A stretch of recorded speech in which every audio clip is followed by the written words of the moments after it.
Assalamu alaikum muhaciretdeki Şarkı Türkistanlık suyumla kırımdaşlarımız. Biz bugün Azerbaycan konsolosluğunun aldıda Azerbaycan'a destek bulaş için bu yerdeki Afgan, Türkmen kırımdaşlarımızla birlikte hem Türk kırımdaşlarımızla kısık şekilde bir yürüyüş kıldık. Harsak bu yer Xitay konsolosluğu yakın bo'lğaçqa biz Xitay konsolosluğu taraf qarab mandık.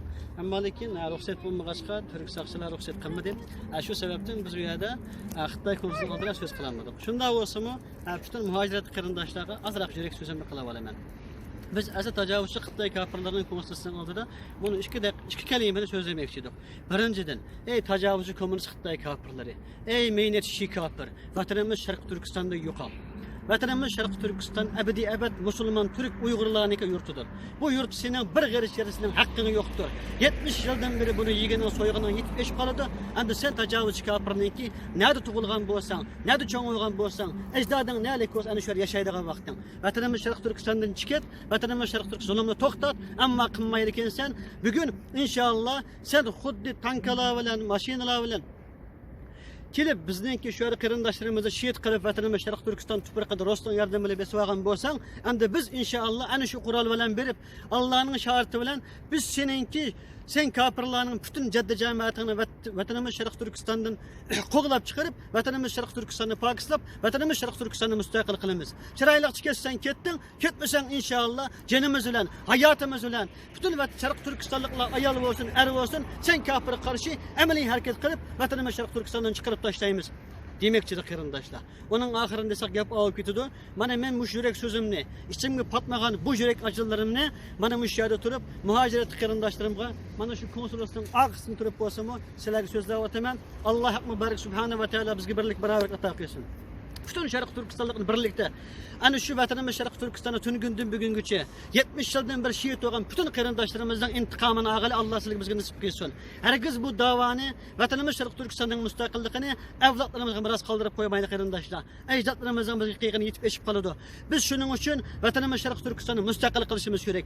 O'zi yolg'iz turib Osman Botur tajovuzchi Xitoylarga qarshi urush qilgan. Sultan Çukburayxan 40 askeri bilan tajovuzchi kafirlarga qarshi jihad qilib, vatanimiz Sharq Turkistonni mustaqil qilgan.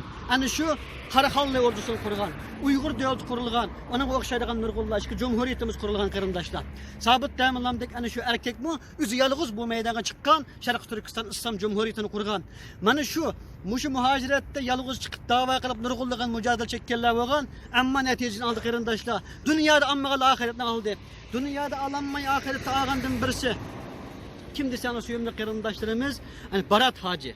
Barat Hacı vatanimiz Sharq Turkistonda Sharq Turkiston Jumhuriyatining ordusining askarlab Xitoylarga qarshi jihad qilgan.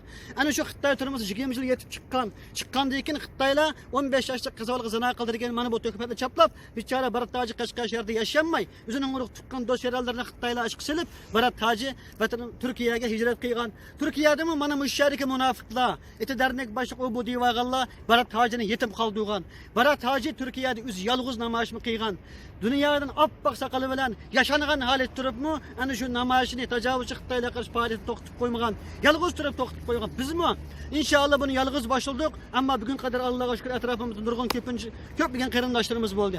İnşallah vatanimiz Sharq Turkistonni mustaqil qildik deydiganmiz, eng avval Xitoylarningki kommunist Xitoylarning saylanbuch o'zini saylaydigan har qanday o'zini saylagan kishilarni boyun beşimizden elip taşıyışımız gerek. Bütün halkımız Sharq Turkistonning liderini, reisini, o'zining yo'l boshida üst saylash gerek. Ana shu reisin keyinden minib, vatanimiz Sharq Turkistonning mustaqilligi uchun harakat qilishimiz gerek. Alloh niyetimizga yetkazsin qarindoshlar. Hammalarni bu saylanma ovoz qilish chaqiriq qilaman. Alloh taolo bizga Allohdan qo'rqadigan, Allohni suydigan, ham Alloh suydigan, xalqni suydigan, xalq suydigan bir kishini reis qilib bersin. Assalomu alaykum va rahmatulloh.